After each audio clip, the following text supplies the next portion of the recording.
Hello, everybody, and welcome to Lucas Tyndale Live. We're here for another great episode. Welcome if you're coming by replay or if you're coming to join us live.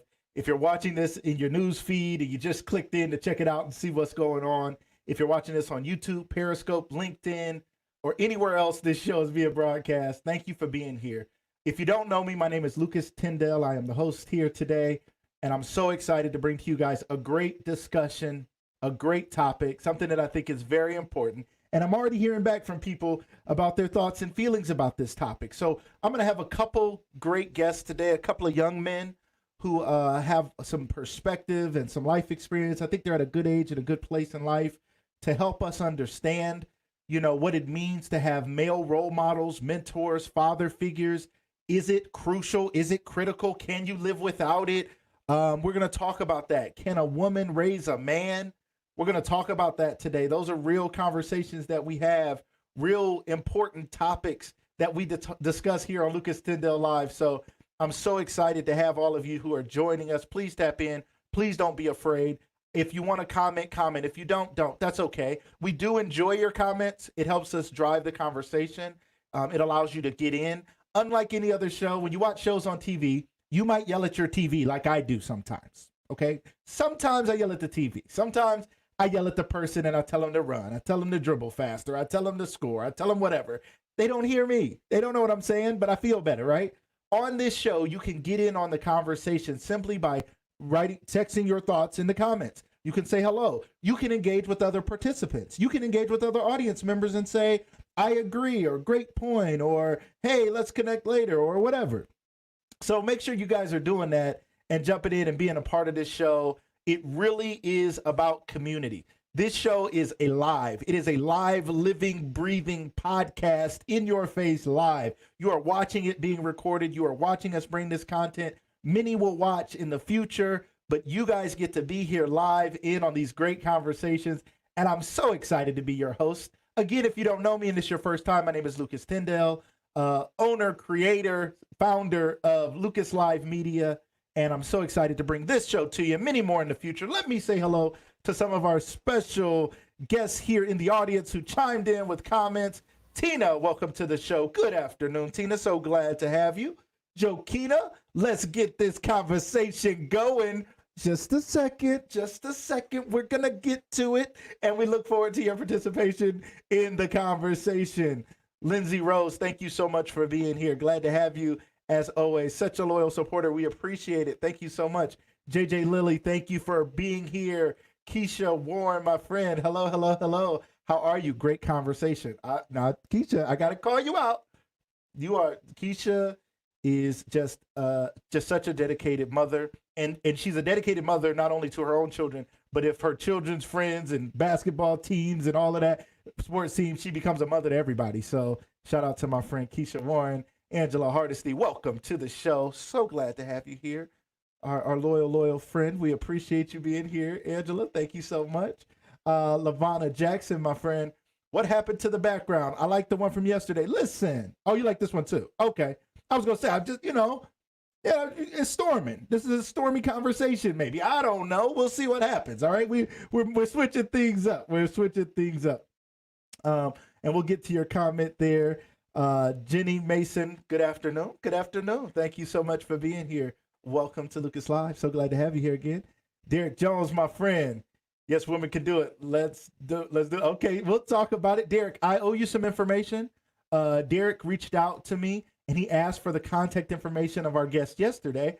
Our guest yesterday sent me the contact information to send to you today, and I didn't send it yet. So I do apologize, but I haven't forgot about you, Derek. I'm going to get you that information. Christina says, what does your shirt say? It says champion. It's a champion shirt I have on.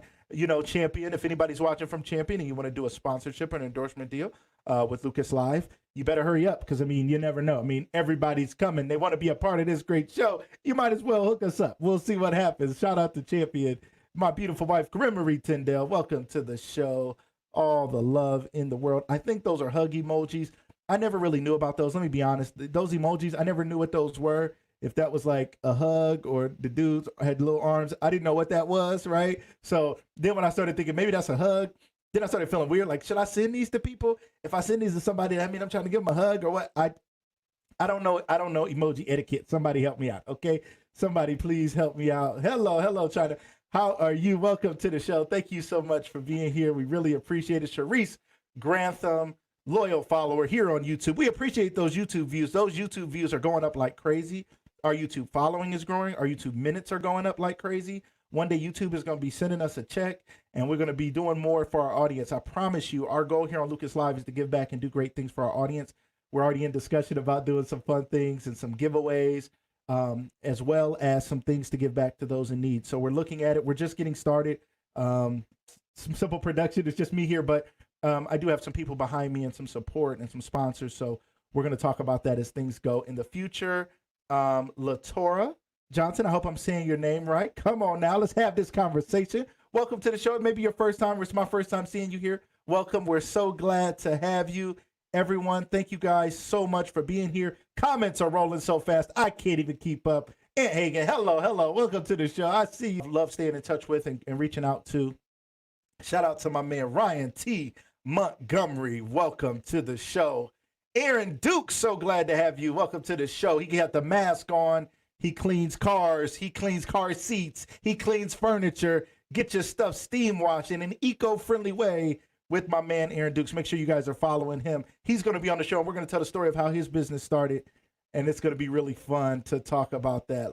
I missed it. I missed that comment. Lawrence Robertson, glad to be able to listen, man. So glad to have you here today. Thank you for reaching out to me. I look forward to reaching out to you and us actually getting a chance to talk here soon. Shout out to you. So glad to have you, and so glad to be talking to your son here today. So that's going to be really exciting. All right, everybody.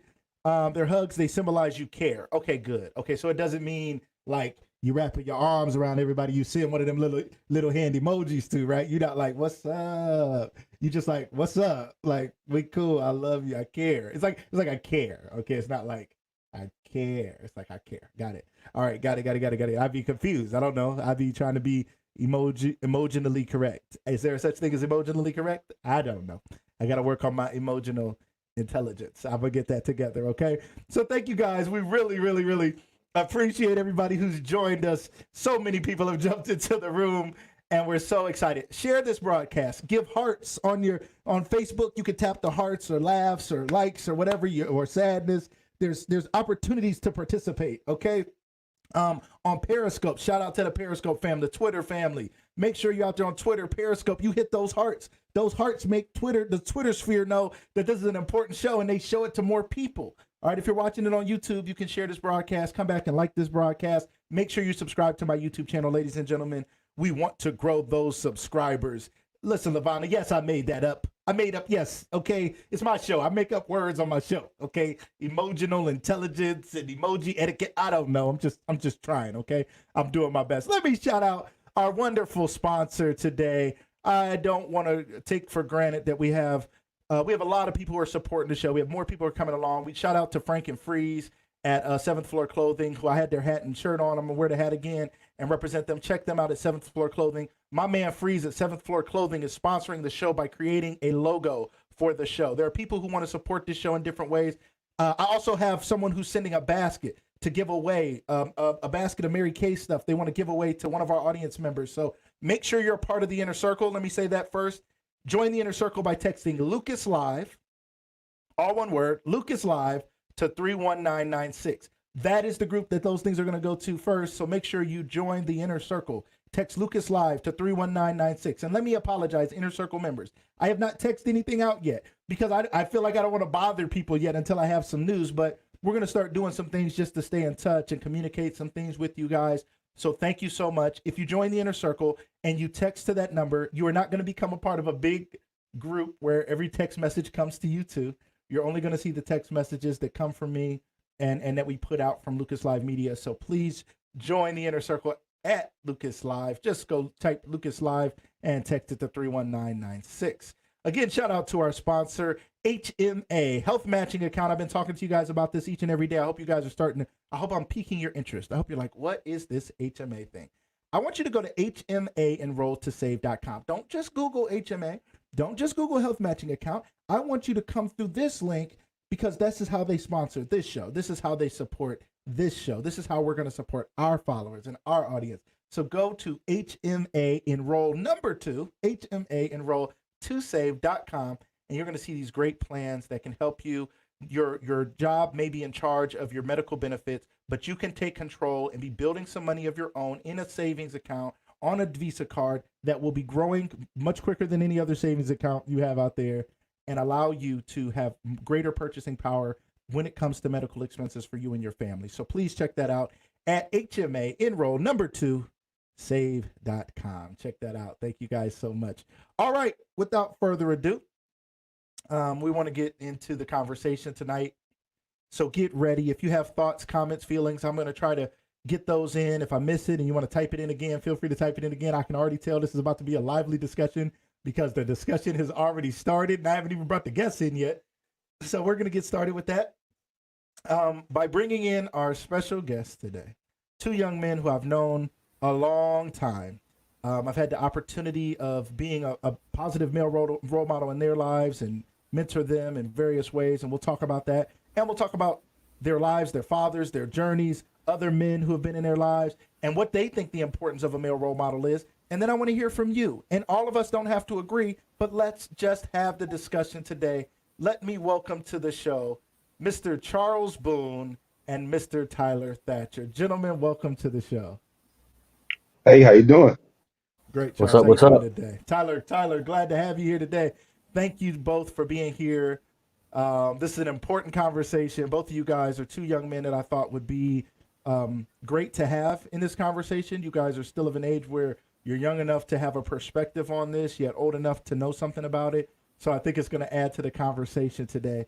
Charles, I want to start with you. Tell us a little bit, just share a little bit about yourself.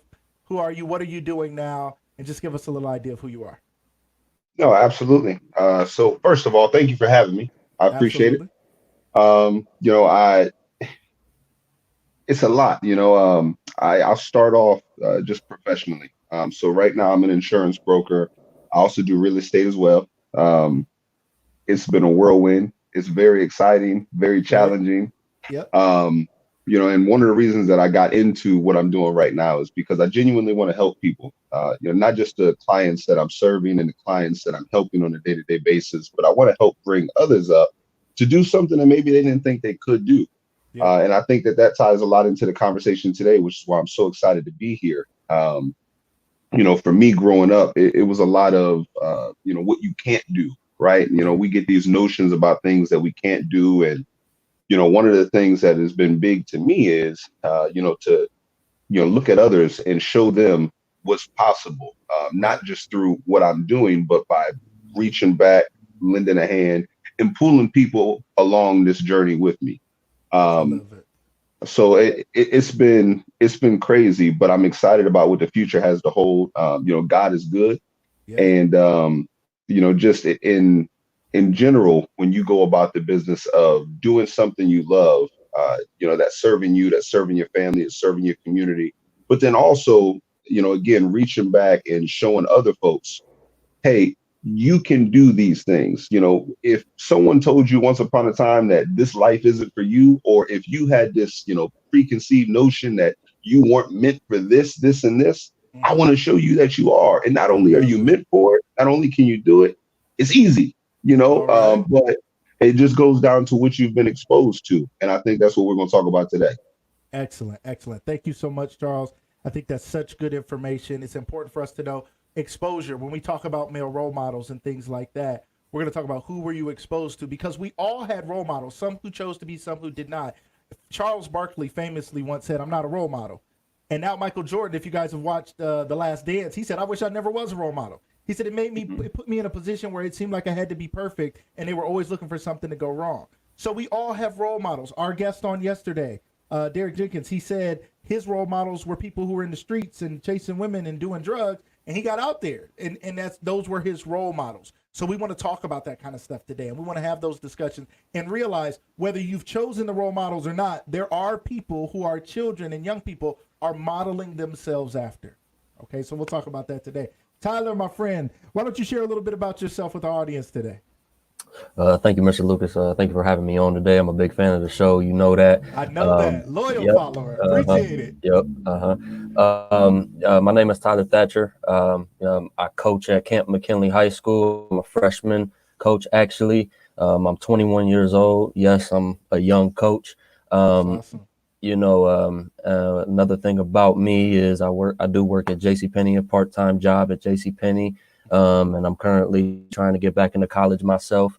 I guess my motivation behind me, and I'll get into my story later. I won't tell it all right now, but I guess my motivation behind me coaching at such a young age is, the fact that I had a lot of male mentors when I was growing up. I wasn't one of those young men that didn't have male mentors when he was growing up. I had a lot. And I'm going to tell you about a lot of those guys today. One of them happens to be sitting right there in that chair, Mr. Lucas. So, I just want to give back to my community in the way that my community gave to me. Awesome. Thank you so much. And shout out, we have Lester Sanders in the house. He said, My great guy. topic for today's show. What up, fellas? Lester Sanders has been mentoring young men in the Canton area. And really, he's traveled around the country and got to help people get ready for college. Make sure you guys go to lestersanders.com. He has a new course coming out to help young people get ready for college in this crazy time. He's going to be doing some free webinars. Free, ladies and gentlemen. You hear me? Free, ladies and gentlemen. Free. So make sure you check out Lester Sanders at lestersanders.com or follow him on social media and reach out to him. He's been sharing some posts here recently to let you guys know what he has going on. So shout out to my man, Lester Sanders. Thank you for being here. Carlton Williams, thank you so much for being here. He said, young Tyler. My cousin Carlton, big cuz right there. That's OG. That's OG right there. Big Carlton, glad to have you in the house. He talked about you yesterday as well. We were talking about his mentors, and he mentioned you. Thank you so much for watching the show today. Thank you guys for sharing this broadcast. I can tell you're sharing because the number of eyes on this broadcast is growing.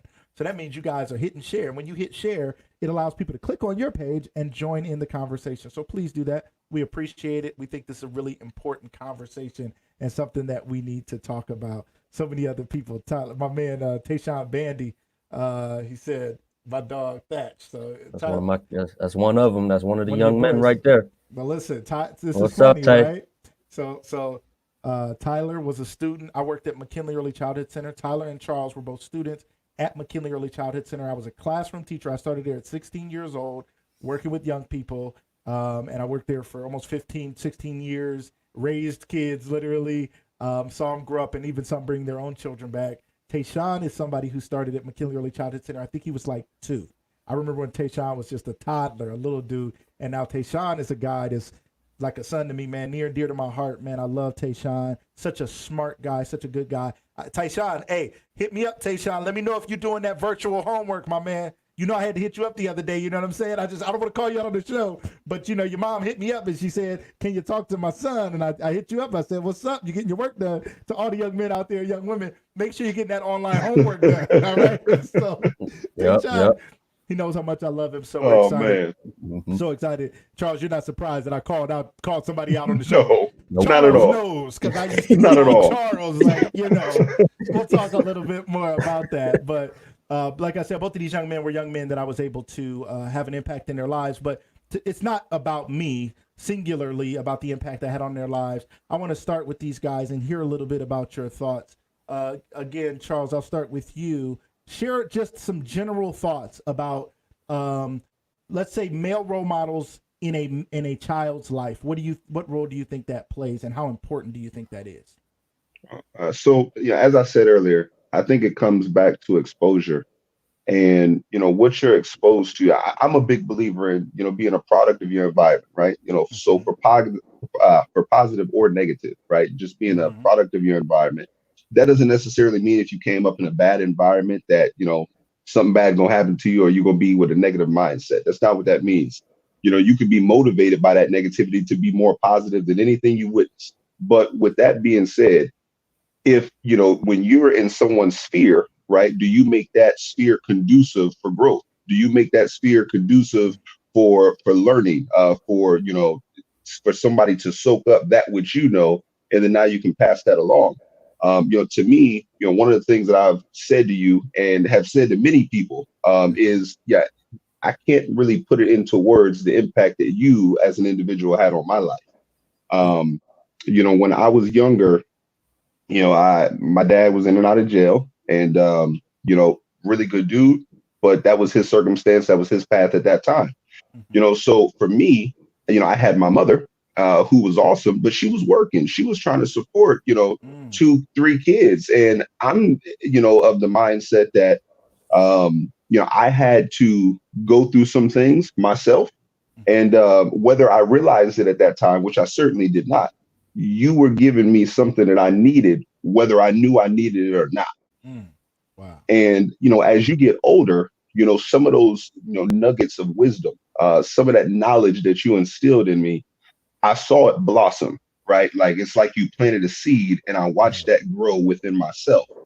And, what I think about, even today, when I see someone, or if it's in a management role, I manage, so many people, I have personal relationships with so many individuals, and I never start off saying, boy, I want to be a role model today. That's never how that happens, but there's something that was planted in me that it's almost like a natural reaction where when I see an opportunity, to pour into someone, I feel the need to do that. It comes naturally, it comes authentically. And I look at some of the things that you poured into me at that young age and how it's still on the top of my brain. Like, I can recite things that we went over as children. You know what I mean? And it's made such an impact in not only me personally, but it's made an impact in me professionally. Some of the things that we did as children in a daycare center, I have instituted. I used to teach classes. I've been a corporate trainer. At one point in time, I ran all of Cleveland, actually from Erie, PA to Toledo, Ohio. I ran that whole section. And the things that I would teach, the things that I would put forth, some of that, believe it or not, actually came from you. I kid you not. I've quoted things in front of these people, in front of these large classes that I've taken from childhood, and it's helped groom me into the man that I am today. So when we're talking about, role models, when we're talking about, influence, male role models are important, sure. But I would say role models in general, right? How important is exposure in general? You never know when you're about to make a lasting impact on somebody's life. You never know, the 2-3 words you say, the couple minutes you spend, how that will affect that individual, and will it change the course of their path? You never know that. And I'd like to think that that's the God in all of us, right?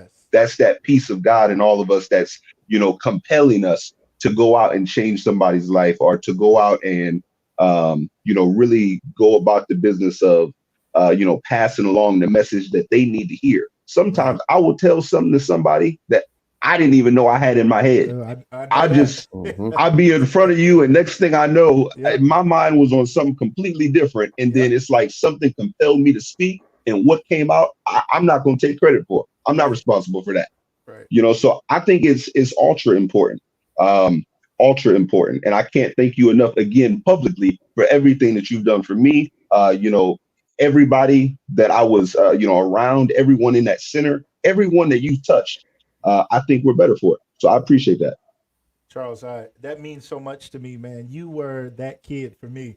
And you know that you were one of the ones that was actually in the classroom with me. For those of you who don't know, like I said, I started at 16 at McKinley Early Childhood Center. I grew up in the inner city. At the time, my father was in prison, and I was living in the projects in Canton, and my sister got a job there. And then she told him, my brother's good with kids.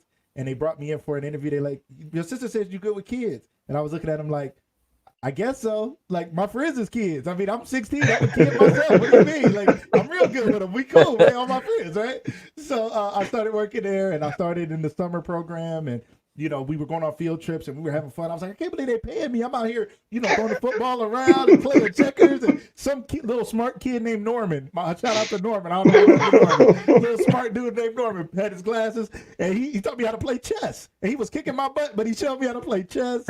We went to camp. We went horseback ride. We went to camp and was just acting crazy. Anyway, we went to camp and had a great time. And I was just growing up. I was a young man. LaVonna Jackson, her kids grew up there too. So many other people on the broadcast, their kids grew up there. And I had an opportunity. And what happened for me was I was a young man who needed a male role model. Like I shout out to Big O, my best friend, Hubert Carpenter, his father Odell Carpenter, who passed away some years ago. Big O was a positive male role model for me when my dad was in jail. And he didn't know that to me. He didn't know that to my family. He didn't know, but he treated me like his child. And that meant he loved me like his child. He fed me like his child. He clothed me like his child. And he chastised me like his child. That was love to me. And so I saw that. And then when I started working with kids, I'm like, I got to give them all I got. So these young men can tell you I wasn't playing. Okay. So I was hard on them. Okay. Ooh. I was a different man. I see all that in your face. Like, listen, what are you? And if they, and let their parents, the parents would tell me about their kids instead of the other way around. Normally, you go tell the parent, like, your kid ain't listening, you need to get them together. Parents would come to me and be like, my kid ain't listening, can you get them together? I'm like, I got this. It will be better when you pick them up. Don't worry, they will never do that again. The dishes will be done, their room will be clean. And I had so much fun, but I poured my heart into it because I needed it. Okay. I was giving them what I needed. I needed a positive male in my life. I was blessed to have some come along in my life. And all I knew was I'm looking at all these young kids in the inner city who didn't have their fathers. Many of their fathers were in and out of their lives. Some of them had consistent fathers, which Tyler will share his story and his journey. But I just felt this need to be this person to them. And it was a blessing that I was able to do it. Shout out to all the parents who allowed me to be that person. Shout out to the administration who allowed me to grow into a role of leadership even in that company. So that was a great journey for me. So Charles, I can't thank you enough for listening to all those crazy things. And we're going to share some quotes and definitions with him. Why don't we do that before the time is up? Let's share some of what we shared back there. So Tyler, my man, tell me a little bit about father figures. Tell me a little bit about your journey with your father, because I know your father, he's here today, and your father has been in your life. And then still, you were blessed to have other father figures, and your father even introduced you to other men to be other role models. Can you share a little bit about that? Yeah, I mean, first and foremost, I have a great relationship with my father. I've always had a great relationship with my father. And, you know, like you said, he introduced me to a lot of other men who I still have a very good relationship today. I start with my father. My father is Lawrence Roberson. As some of you, some of you may know, and some of you don't know. I get people all the time that say, "Oh shoot, you Lawrence's son." I had somebody do that. I had somebody do that to me on the phone the other day as I was trying to contact his kid. He was like, "Oh, you Lawrence's son, man. I watched you grow up." So, yeah, I'm Lawrence Roberson's son, and when I was growing up, I have an older brother. No, I have a younger brother and I have an older sister. So when I was growing up, my mom and my dad's relationship, it wasn't always tight knit. It wasn't always all good. Of course, and I'm gonna be upfront and real with y'all.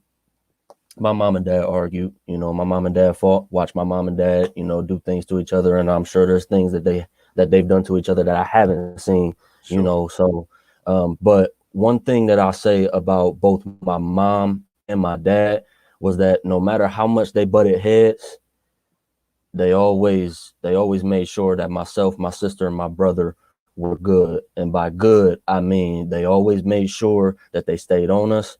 They always made sure that they provided for us. They always made sure that they loved us and cared for us and made sure that we became the people that we are today. My sister's in the Navy doing her thing. My brother's 19 years old, going on 20, has a very great job, doing his thing. And everybody knows what I'm doing, So, I always had a great relationship with my dad. My dad, like I said, my dad went through his fair share of trials and tribulations, but that never stopped me from loving my dad. The man that my dad was, it never stopped me from loving him, because there's a difference between being a man and being a father in my mind. Wow. And my dad wasn't always the best man, but my dad was always the best father. Man, shout out to that, man. Hold on. Let's catch that for a second. Ladies and gentlemen, man. He said his father was not always the best man, meaning he had his flaws in other areas. Sometimes we see our fathers struggle in relationships, or relationships with our parents or whoever. You know, sometimes we have parents who struggle with jobs or employment. Sometimes there's parents who struggle with drug addiction. As our guest yesterday said, he was a father, and our guest yesterday said he was a great father and a drug addict. He said he would have never exposed his son to any of that stuff, and he took great care of his son. He said he was a bum, but he looked good. He said a classy bum or something. He used the term yesterday, and he talked about the fact that he looked good on the outside, but he was struggling on the inside. So Tyler, thank you so much. And people are clapping. People are putting their hands up in the comments. People are showing a lot of love. I'm going to share a few of these. People are really That's excited. my auntie right there. She said, I love you, nephew. She's excited about it. Jamie is putting her hands up. They said that was a word right there. They're clapping. They're excited to hear that, man. That was powerful. Thank you guys so much. Rhonda Rice, thank you for being here. Johnson, thank you so much. Everybody who's joined us, Tiff Simmons, I want to thank you for being here. Jackie Scott, always, thank you so much for your love. Keith Sims, thank you, my man. He said a role model is important. He was in the military. I want to say the Navy, but I don't want to get it wrong. And he shared a message with me earlier. I hope, Keith, you will share that comment. And he coaches. And he's a coach. He coaches basketball and, you know, still making an impact right now. So shout out to everybody.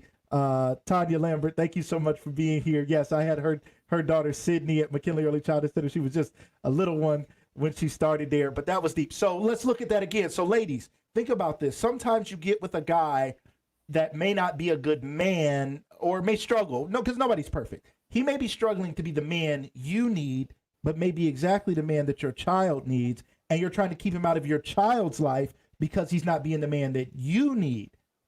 We got to fix that. That is not fair because Tyler just broke it down.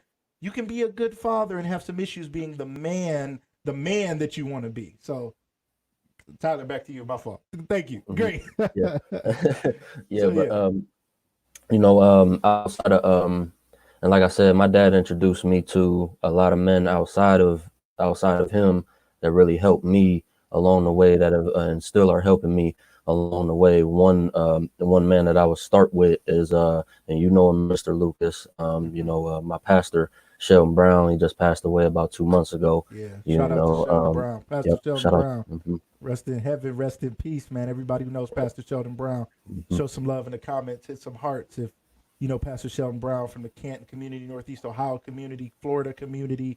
He changed some lives. Shout out to him. Yep. Go ahead. I'm sorry. The P. Shell way. That's what we say, the P. Right. Shell way. You know, I met Sheldon when I was 8 years old, and once again, you know, that was my dad introducing me to him. You know, I stayed the night over at my dad's house on a Saturday night, and he woke up one day and he said, you know, hey, you know, you want to go to church? You know, and I said, yeah, I'll go to church. And I want to pause for a minute because, you know, I could have told him no. I could have told him no, I'll call mom, you know, I want to go home and all that. But for some odd reason that day, I got up that morning. He said, you want to go to church? I said, yes. And, you know, me and him went to church, and I didn't go to children's church like all the other kids. I sat with my dad and listened to Pastor Sheldon preach, you know, and give his word. And, you know, at the end, when I was about to walk out the door, he actually stopped me. Pastor Sheldon actually stopped me, and he said, hey, what's your name? And I said, I'm Tyler. I'm Lawrence's son. And he said, okay.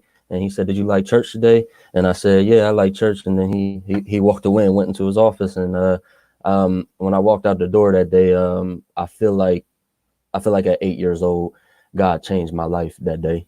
Really, wow. At a young age, God pulled me and saved me, and I've been walking with God. He's had me in the cross since forever. So that's deep. You know, Pastor just Sheldon, from that interaction with a man of God and engaging with you and taking that time.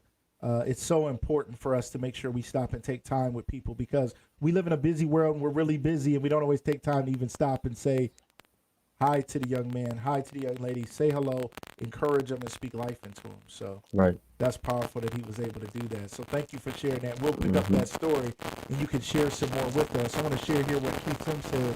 He said, my mom raised me, but there were things I learned in the Army that she couldn't teach me. The military showed me a different world. It's a perfect. He said it's a good time. Trust me. He was in Army, shout out to them. Shout out to you. Thank you so much for your service to our country. Greatly appreciated. And he said his mom raised him, but there were things he learned that the Army couldn't teach him. Ladies and gentlemen, let's talk about this a little bit. What do you guys see? What do you guys think about women raising men? And I want you guys, we're going to talk a little bit more.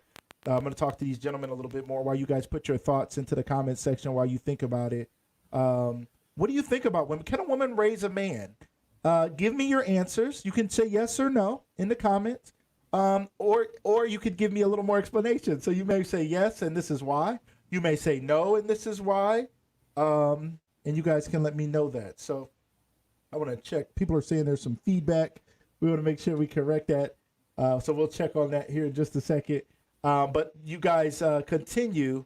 Let's talk a little bit more. Charles, why don't you share a little bit more about your journey and what it was like for you to have male role models and then becoming a father? What did that look like for you? Absolutely. So, first off, on the topic of can a woman raise a man? Yes. I'll say yes. Yes. Because you don't want with any women out there. This is not the politically correct show. You can say what you think, but they're gonna find out. Oh no. And I'll say this much. When it comes to that topic, I'm gonna keep using the word exposure. Okay. I think it's all a matter of what it is that you are exposed to. You get exposed to different things, and that opens up.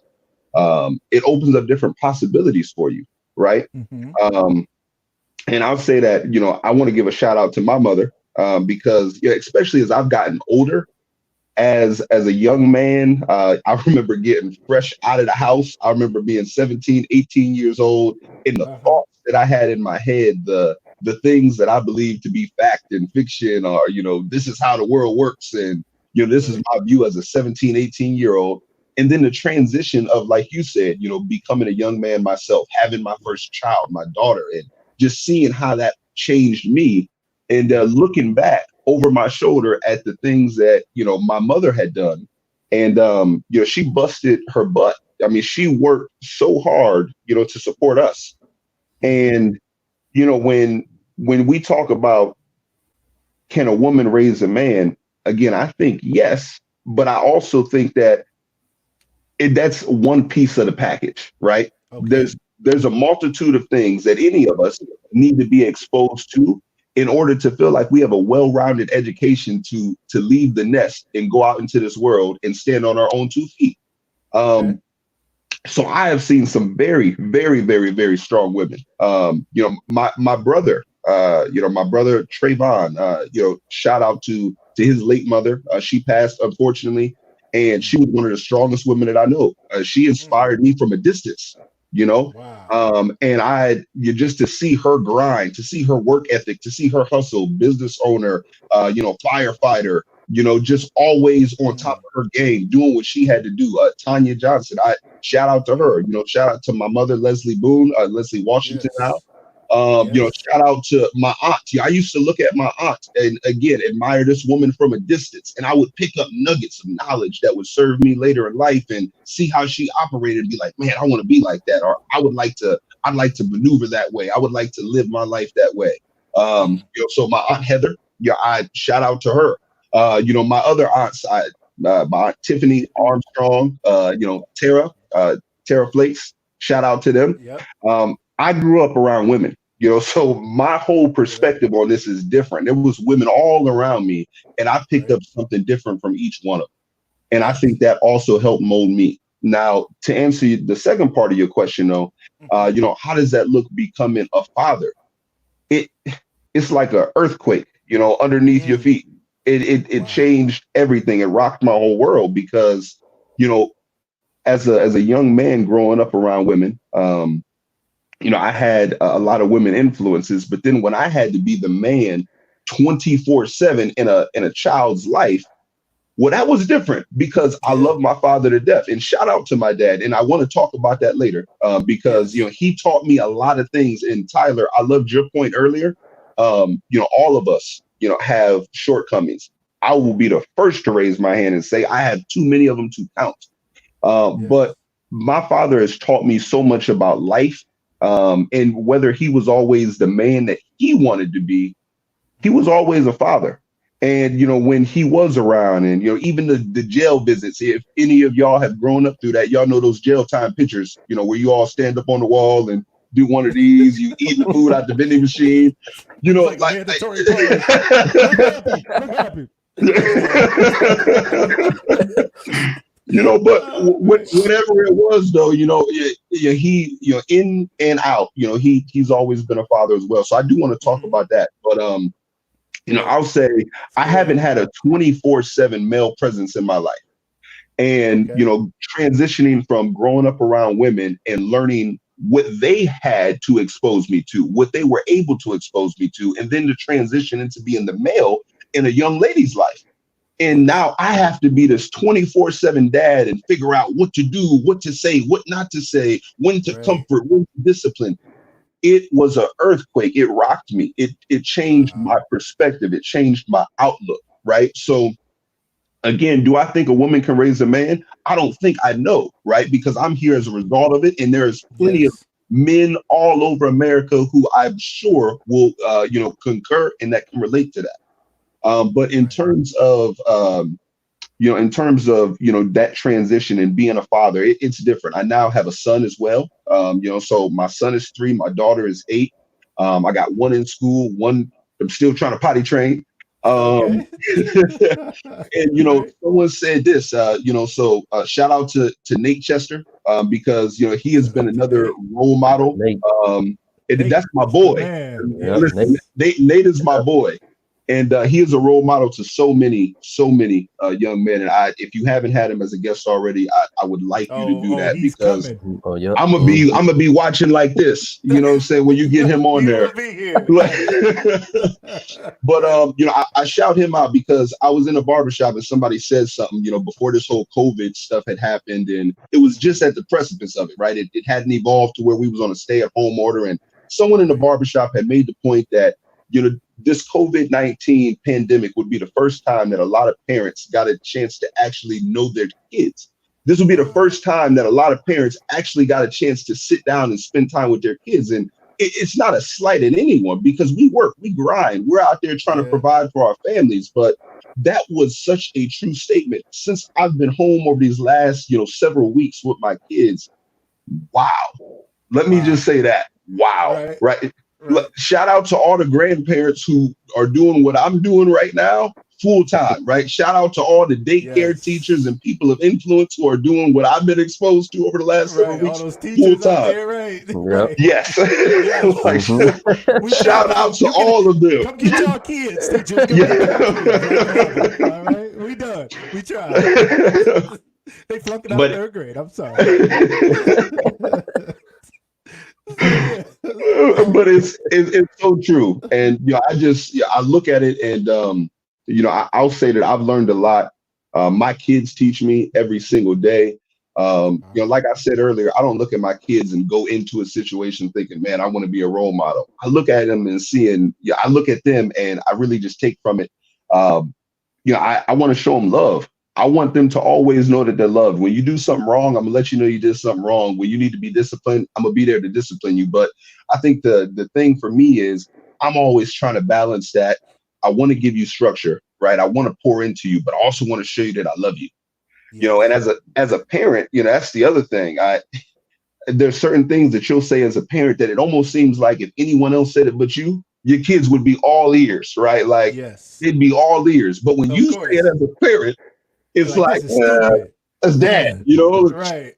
Dad always talk about something, he always not letting me do something, So, I think that the outside role models, they definitely have a huge impact. There's a place for that because again, exposure comes from everywhere, and just like God, right? They say, you ask for whatever it is that you want, ask for whatever it is you need, and God, He will deliver. But when you talk about when that delivery comes, it's not always, how you wanted it. It's not always when you wanted it, right? But it's always right on time. Right. And I amen to that. And I think about that in my own life and how I'm trying to deal with my kids. And, I feel like it's just one of those situations where as long as you show them love and as long as you try to be there to support them, ultimately you'll accomplish the goal, right? They'll be in a good place to know what path to walk, but I think they also need to be exposed to those other avenues, those other people, those other, opinions, those other voices that maybe second what you say as a parent, that maybe reinforce that what my dad said, maybe that made some sense, and on the flip side, and then I'm going to just turn this over because I want to hear what you have to say. This is good. On the flip side of that, what you get exposed to doesn't always have to be positive. And I think that's something that other folks need to recognize. Right. Sometimes being exposed to the negativity, and as a parent, you never want to just let that go. I can't imagine right now. I can't fathom being like, yeah, I'm going to just drop my daughter off in the worst part of town and peace out. See what happens. She'll learn from this, guaranteed she'll grow. I can't imagine that. But sometimes those negative experiences make what you say mean that much more as a parent. Sometimes those negative experiences, they actually teach the lessons you've been trying to teach for the last 3-4 months, but now it makes sense because of that exposure. So that's why I feel like that's so big. I love that. Right, Thank you so much for that that lesson for us. This show, ladies and gentlemen, as you know, to the Lucas Live followers and audience, it's about education, motivation, liberation. Education, teaching you something new, getting you to think different, getting your mind open to something, teaching you something that you can walk away with and know more and have greater perspective, greater conversations about these topics. Next is motivation. Motivation is about doing something about the situation, taking the information and being motivated to do something. Because if you have the information or the education without the motivation to do something with it, it doesn't mean anything. Who cares that you know all the Jeopardy answers if you can't do anything with it? Okay? Who cares if you know all the answers to life's problems if your life is a mess because you're not motivated to change? And finally, liberation. It's about setting people free. We want to set some people free. Hopefully today somebody realizes that they need male role models for their children, and they're going to take some active steps. It's tough now. We're quarantined and things aren't what they used to be, but as soon as you can, in whatever ways you can, you're going to look for that. In churches, in communities, there's ways that this used to happen. We used to be villagers. We used to be community. We don't live like that anymore. We are separated. We're isolationists. We are not what the Bible was. Okay, so it's funny because, I learned once upon a time that we read the Bible like everything in the Bible was for me. And God is talking to me, and God wants to bless me, and it's all about me. A lot of that stuff, he was talking to his children, his nation, his people. He was saying collectively, if my people who are called by my name will humble themselves and pray and turn from their wicked ways, I will forgive them of their sins. And if they repent from their sins, I will forgive them and heal their land. Like when we think about things like that, especially in a season like this, where the world is gone, we're in a time where if this was the Bible or any other time in history, they'd be looking up at the heavens like whether they believed in God or whether they were polytheistic and they believed in the gods, they would be looking up like, what is happening? And for us, we don't look for God because we look for government. We look for our government to answer us and tell us what's going on and tell us what they're going to do about it. Send us a check, oh government. Whereas people once upon a time said, send us rain, oh Lord. Send us healing, oh Lord. Send us something. We got to get back to that community. We got to get back to that sense of what God intended for us to have. So exposing people to positive role models and things comes with the community. If you don't, why go to church? You don't have to go to church to know God. You don't have to go to church to be saved. You don't have to go. You are absolutely right. If you're a person who's like, I don't have to go, you ain't wrong, but you may be missing the people you need to speak into your children's lives. You're going to be going to reach out for somebody to help you with your kids. And you're going to say, can you give me some of your extra time to come help me with my kids? And they're going to be saying, well, I'm at this place several days a week working with kids and being a positive role model and sharing love, and we pull them away from that. So we got to make sure we don't lose sight of that. I want to get to some of the comments from our audience. Shout out to Amy here. She said, there are many things a woman can't teach a man because she will never experience them the same mentally, emotionally, or physically. Respect to that comment. She said she believes there are things that a woman can't teach a man because she's not in touch with it mentally, emotionally, or physically. Thank you for sharing that perspective. We appreciate that so much. Keisha Warren said, we can raise them. That doesn't mean we prefer to. Shout out to the single mothers in the house. All the single ladies. I love that comment. She said, we can do it. That don't mean we want to do it. That doesn't mean that's the ideal situation. Shout out to Aaron Dukes. He said, I think a woman can definitely raise a man, but it definitely takes a father to show a young man how to hold his place in life, such as what it takes to be a male leader, things that he may experience in life as a father and what's expected. Thank you for that perspective, Aaron. He said he feels that as a father, you're going to be able to show him some things that the woman can do it, but as a father, you're going to be able to show him what it looks like for a man to do it. And I just want to say along with that comment as well, we talked about this, I believe, on another episode, that humans are copycats by nature. Yeah. So remember, what they're exposed to and what they see is what's going on. I'm going to share this comment, and then we'll get back into the conversation. Please keep sharing your comments. We'll get to some more. Hannah Griffin, shout out to Hannah here. She said, as a single adoptive mom of 2 boys, shout out to her for stepping up to be a foster mom and then adopting these young boys. She said, I can raise them, yes, but I strive to find the best male role models to be a part of their lives to make them the best men possible. They have coaches, uncles, and men from church that have helped me raise them along the way. It's important to realize how important that exposure is to a young man. Thank you so much, Hannah, for saying that. We really appreciate that. Great, great perspective. We have more people. I also want to make sure we shout out Leslie Washington. Charles, your mom, you called her out. She's here in the house. I didn't recognize the last name, you know? She got married. Congratulations, Leslie Washington. Absolutely. Shout out to her. No, Charles, let me talk about your mom. Let me talk about your mom for a second.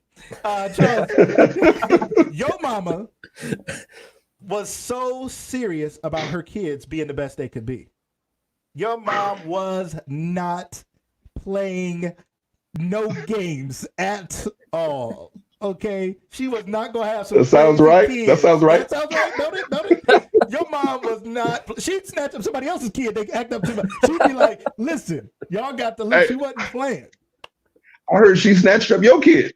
I think she did. I think she had to get my man. I think she might have snatched up your kid. I think she might have had to help him out, to help him get his perspective together. Yeah.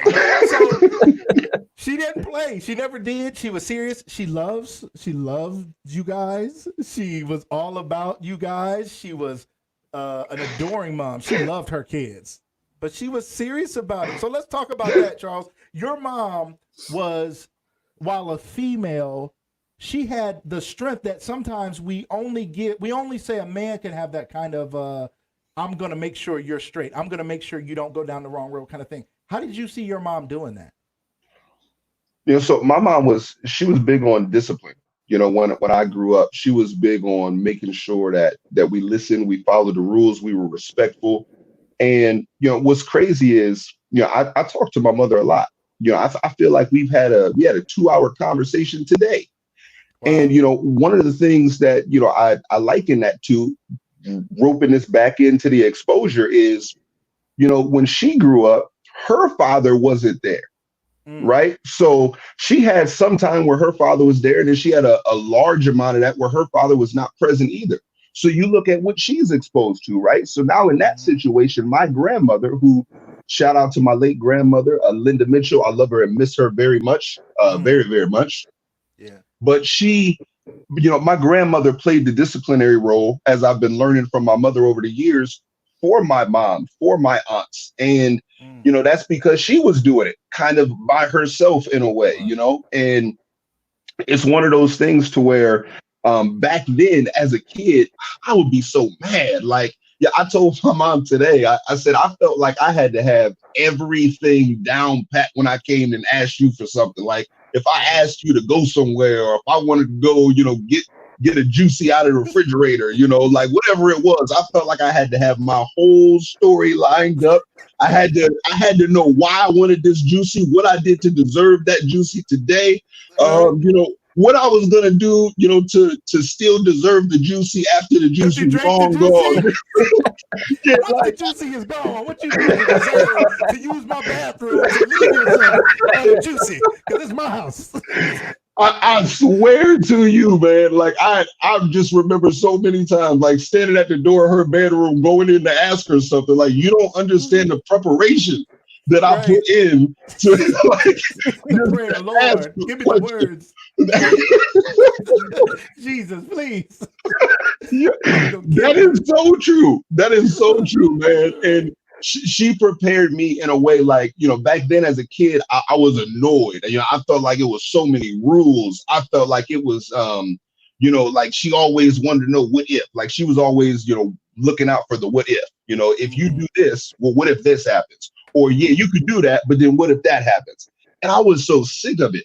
And I moved out. I mean, I graduated 17 and a half. I'm 28 years old now, and I moved out immediately. And when I the stage, and you just never came home. Exactly. Like I walked across the stage into my beat down car at the time. I just wherever the Lord was willing to take me. You know what I'm saying? When I ran out of gas, wherever I was is where I was. That's where you lived. I live here. Right. I live here now. This is my spot. I discovered America. I discovered this man. I'm gonna live here now. Absolutely. So it was just one of those things for me where, I was so eager to get away from it. I was so eager to do my own thing. And then, as I got older, I cannot tell you how many times I've called my mother and just expressed appreciation for all those things I used to not stand, for all those things I hated, for all those things that I just got such an attitude with. I just cannot tell you how many times I've had to express that appreciation for everything she's done to me, for everything she's done for me, for my siblings. It was life-changing, man. You start to really look at things so different as you get older, and you can relate to it, and you've gone through some things, and now you have perspective behind that which you did not before. So I'm able to look at my mother, as a parent myself, and be like, man, remember this time when this happened? I'm sorry, my bad. Like I had no right, and some of those conversations are some of the things that mean the most to me. Just because looking at where I came from in the path that I could have gone down and looking at where I am today, I take inventory of my life. I take inventory of the folks in my life, and I thank God. I thank God. I thank my mother for the things that she instilled in me. I thank my father for the things he instilled in me. He had a different way of teaching, but he taught it. At the end of the day, he taught it, and that's all I can ask for.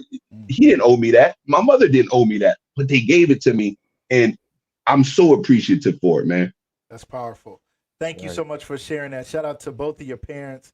People are clapping about that, the love you're showing them and the appreciation. We realize when we get older real quick.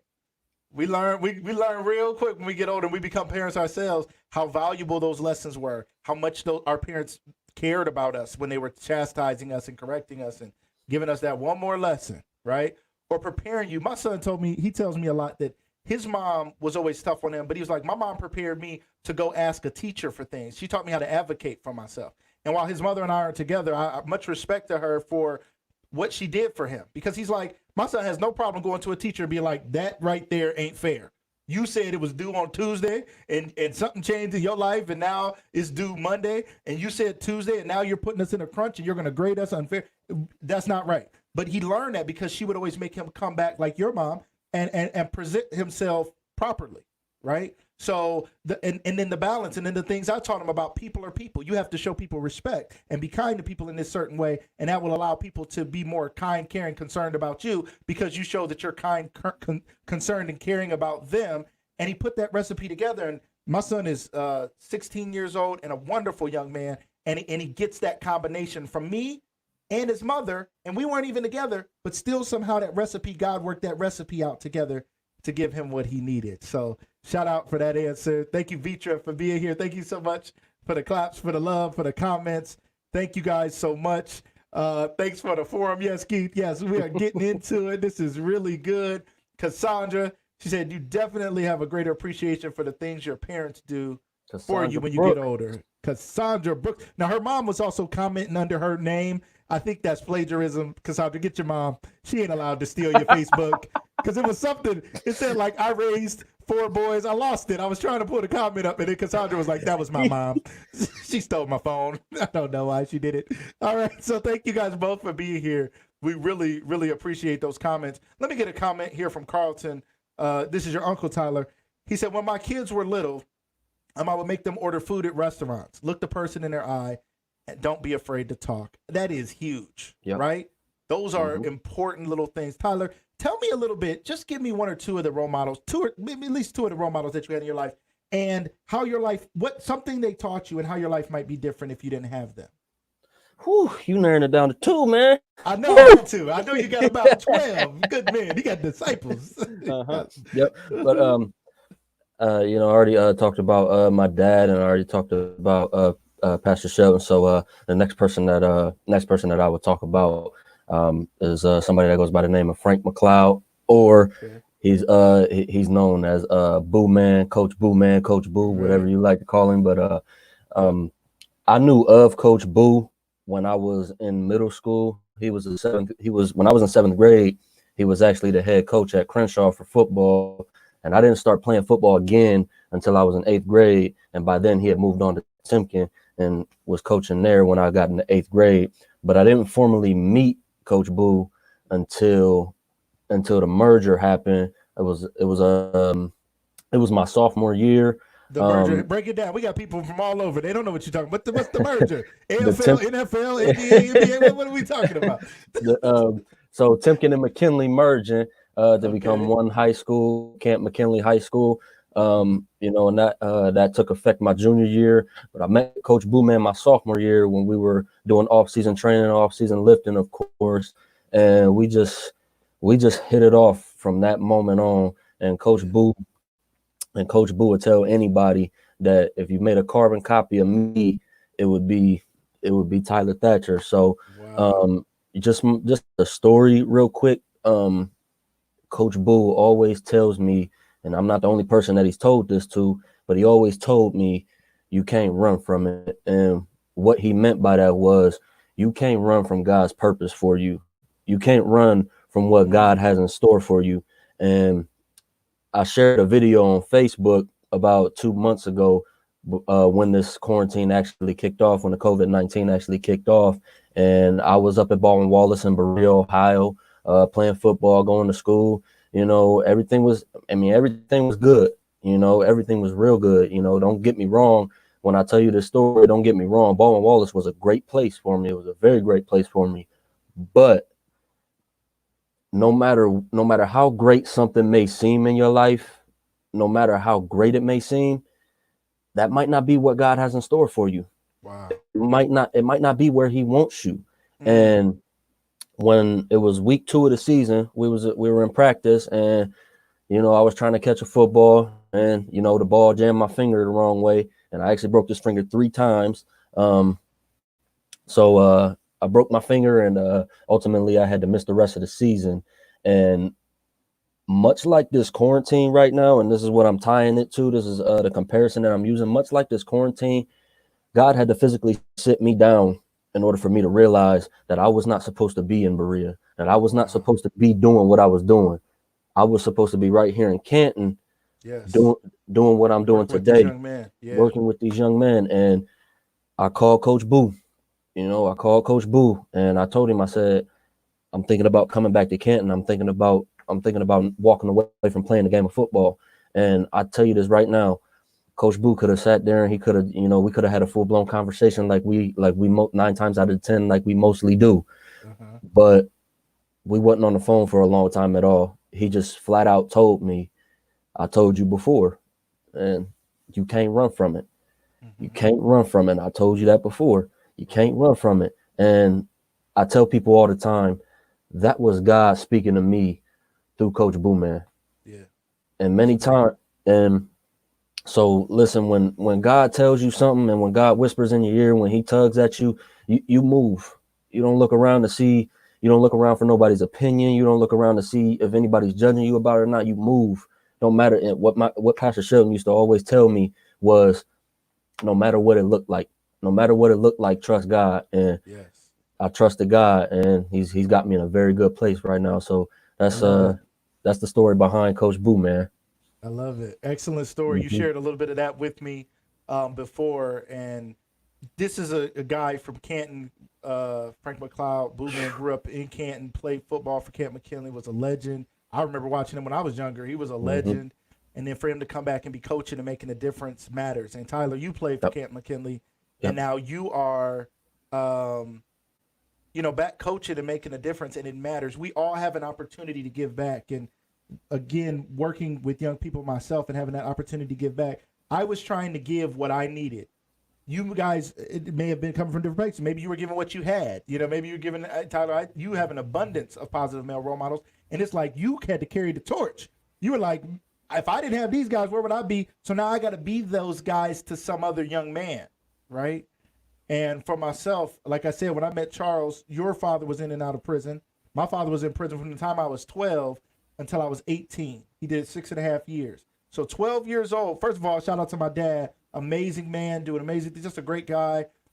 He lost my mother. He lost his wife a month ago. And my dad and I talk all the time. We talk today. And, he's pushing on. And I love that. And he's still serving. And he serves in ministry and just does so many amazing things. It's just such a great, loving father, a wise father. And you know what? Let me tell you this, too.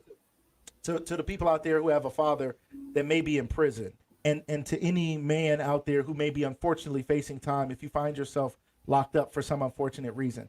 My father, a man in prison, I don't remember who it was because he did tell me later who it was, but a man in prison told my dad that it would be important and valuable to write individual letters to each of his children.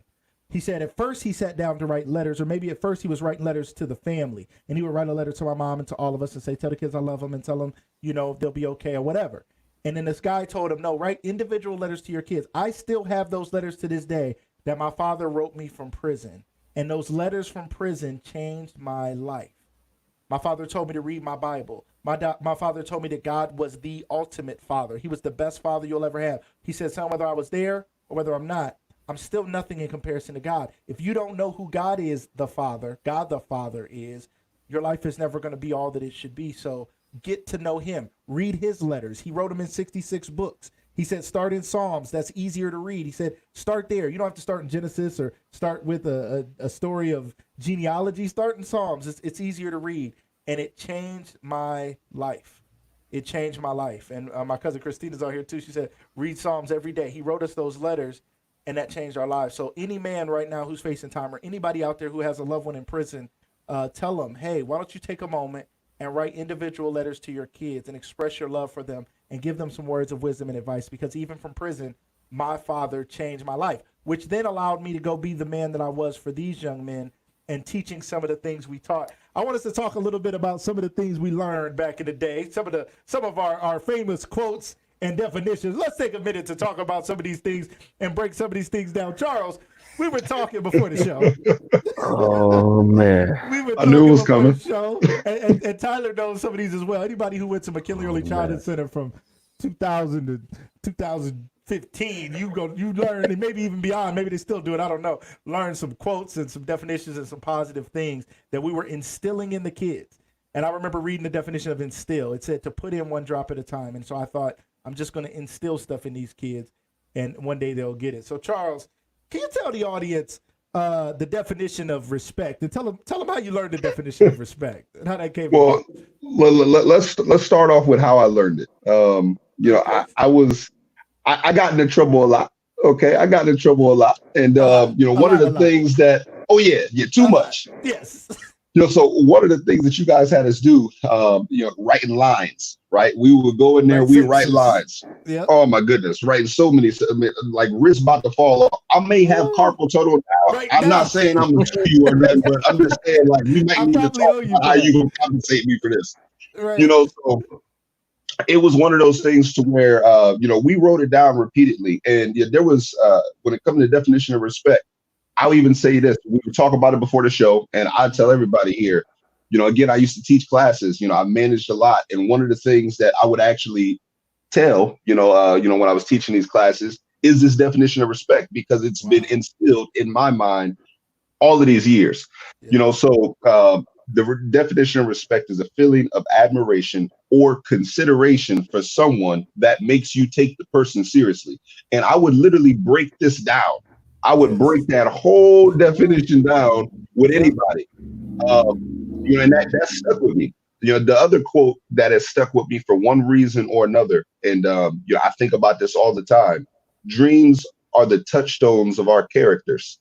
Yeah. And I'll sit down and just interpret these in different ways and get people's takes on them, and just field questions. And it's one of those things that I actually learn that way to this day. When I need to really retain something, I go back to those lines. I go back to my pretzel and a bubble days, right? Pretzel and a bubble. You can't just have a pretzel. You better catch a pretzel and a bubble. Yeah. Don't just get a pretzel. If it doesn't come with a bubble, you got the wrong one. Put it back and go get the bubble. Yeah. Right. So absolutely. I go back to those pretzel in a bubble days, and when I need to retain something, I will write it out multiple times to make sure that it seeps in the way so many of those lessons that you taught us did. That's powerful, man. Thank you so much. It was so much fun. And I was telling Charles and Tyler before the show, I taught these kids definitions and quotes. What I figured was, my mom used to say something about home training. She said, y'all out acting like you don't have any home training, right? My wife said, please show us what a pretzel and bubble is. She knows what a pretzel and bubble is. A pretzel when you sit in Indian style and you're bubbled up. You can't talk. You better catch a bubble. Kid, you pass it out. Like, good. That's a bubble because he passed out. He wins. Right? So, a couple kids didn't make it. Those kids, they bubbled up. They got some extra candy though. It was like when they woke up, they got extra candy. But you had to get a pretzel in a bubble. So when I was teaching these kids, I didn't know what to do. I was young. The kids, I remember multiple teachers. There was a group of kids where multiple teachers had quit before me. And good teachers had been there a long time. I looked up to them, and they was quitting one after another. And I was like, oh, they about to come ask me to go be in that school age 2 room with them kids. Them kids crazy. I don't know if I want to be in there with them kids. They chase the teachers off. But I was from the hood, so I was like, they ain't scaring me. hey, I'll fight a kid. What's up? I'm going up in there, and I wasn't playing.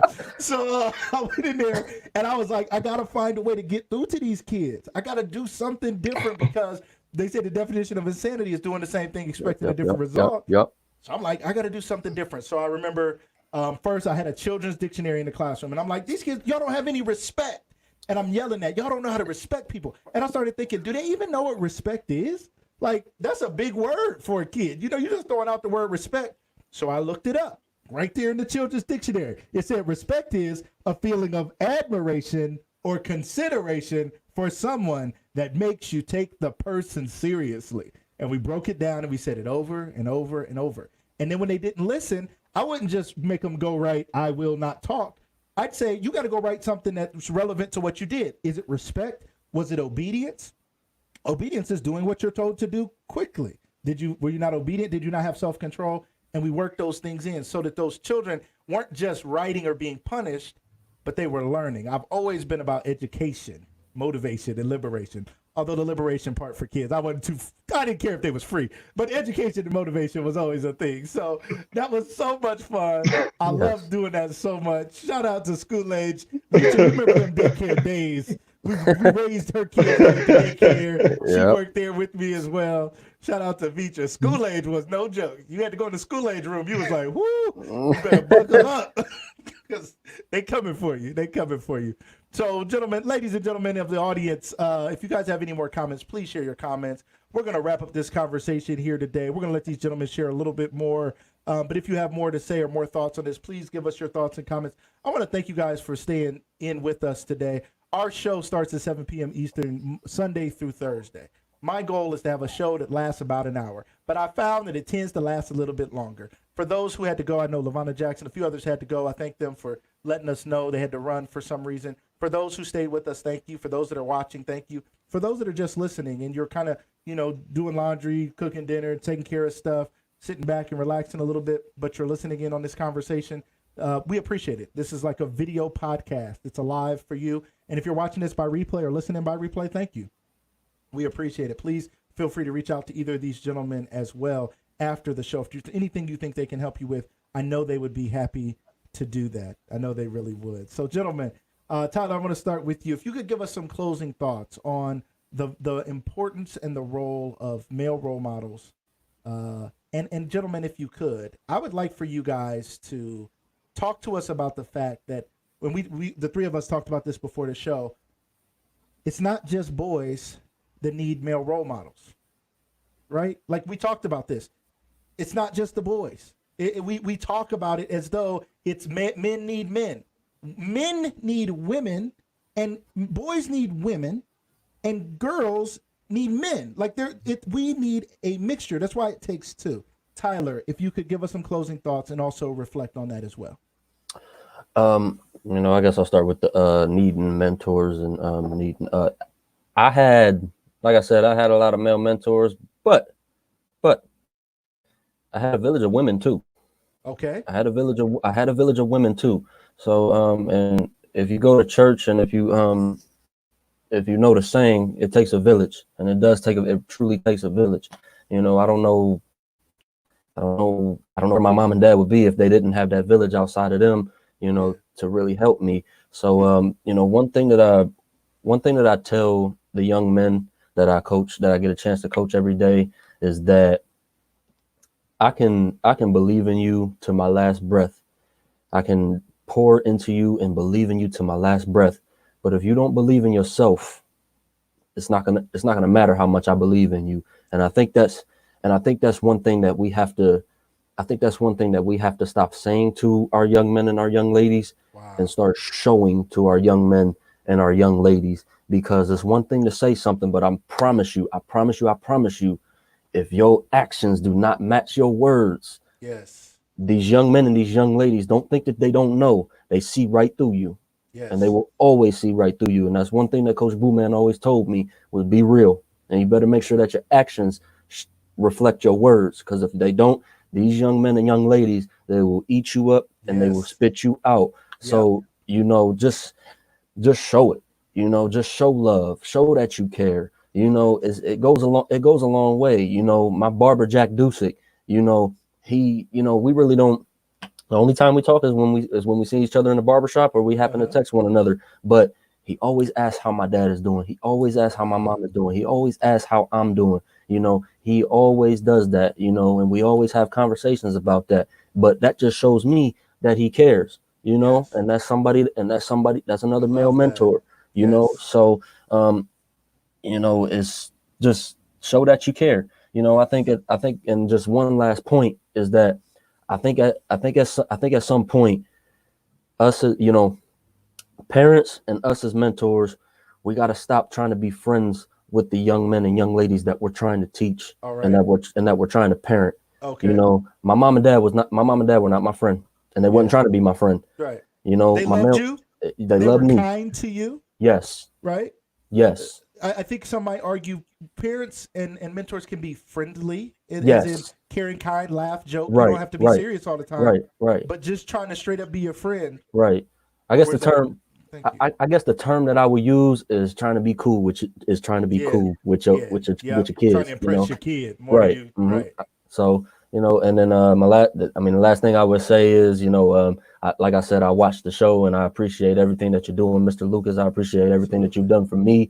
I told you, and I told you last night, the reason that I tune into the show is for two reasons. And one is, you've done a lot for me, so it's only right that I support you. And Coach Boo Man always taught me, you support those that support you. You take care of those that take care of you. And the other thing was, this is my piece during this quarantine, and even after this quarantine. There's not a show that goes by where I don't crack a smile or I don't laugh. It's just a winding down period, and I know I'm not the only one that feels that way. So thank you, and it was great to meet you, Mr. Charles, and I hope to as well. Yep. I hope to be on the show later. Absolutely, Tyler. Thank you so much. Thank you for your reflection. Thank you for your wise 21-year-old words. That shows that you're listening. There's no way that kind of wisdom, if anybody else agrees, say something in the comments. There's no way that kind of wisdom comes out of a 21-year-old mind or mouth unless you've been listening to the village. You've been listening to the role models. You've been listening to the men. And as he said, he's been listening to the women. It's not one or the other. It's all. It's both and. So thank you so much for sharing that. There's a lot of love coming up.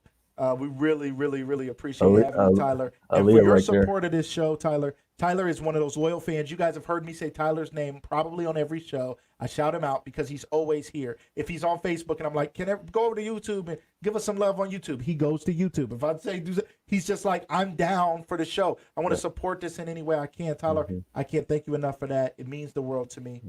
Thank you for being on the show today. Yeah, Aaliyah right there. That's my woman right there. Okay, that's your lady right there. Yep, All right, yep, Miss yep. Aaliyah. Pleasure to meet you. I look forward to talking to you. You know, my wife and I, we do relationship coaching. So, you know, you two young people, we can give y'all a little guidance and be mentors as well. So I look forward to meeting you. Yep. Charles, my friend, give us some closing thoughts from you. What are your thoughts on these topics? And give them something to go home with. Yeah, so like we discussed, you know, this whole topic is near and dear to my heart. You know, I'll say you can learn something from everyone. It doesn't matter what path they're currently on, or where they came from, where they're going. You can learn something from everyone. And I try to take something off of everyone that I meet, everyone who I come into contact with, anyone, you know, anyone close. I'll soak up anything that you're willing to give me. You know, what I do with that knowledge, you know, that's where wisdom comes into play. You know, it's one thing to have knowledge. Wisdom is how you file that away, right? And you know, when I'll tell a quick story, you know, about you actually. You know, we used to sit in the office. If anybody ever remembers the first McKinley Early Childhood building, first walk in. Old McKinley High School. Oh yeah, the old one. Yep, the old McKinley. You know, so you know, we would sit in the office right outside of the room, and we would chop it up, man. It would be late night. I'd be sitting there chopping it up with you. And I don't know if you remember this, and I may even botch it, right? Because I don't remember verbatim what you said. But one day we were sitting out there. You said something to me along the lines of, you know, if everything just, you know, got crazy, and, you know, if a panic broke out, all the adults was gone, or something to that extent, you had this under control. You know what I'm saying? Like you had things running. You would be in here, things would be running smooth. Yep. And I remembered you said that to me, man. And like, I don't know why, but that stuck with me in such a powerful way. Wow. You know, I remember one time I was actually at TGI Fridays, and I thought I saw you walk up in there, and I'm sitting there talking to my girl. Me and my girl was just talking about this, right? I could have sworn I see Lucas Tyndale, and I'm like, man, should I go over there? Like, forget the food now. Like, I'm sitting there thinking about, should I go holler at him? Like, because I hadn't talked to you, we hadn't spoken, we had, you know, communication in a long time, and I'm like, I don't want to mess him up when he with his family and all this, and I'm over there stressing about it. She's like, baby, go over there and talk to him. Go over there and say something. And all I wanted to do was thank you.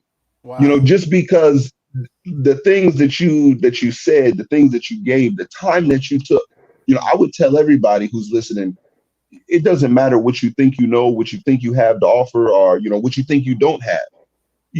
If there's an opportunity for you to pour into someone, even a little bit, a small word of encouragement, you have no idea what that could do to that individual's life. You have no idea. It could change everything.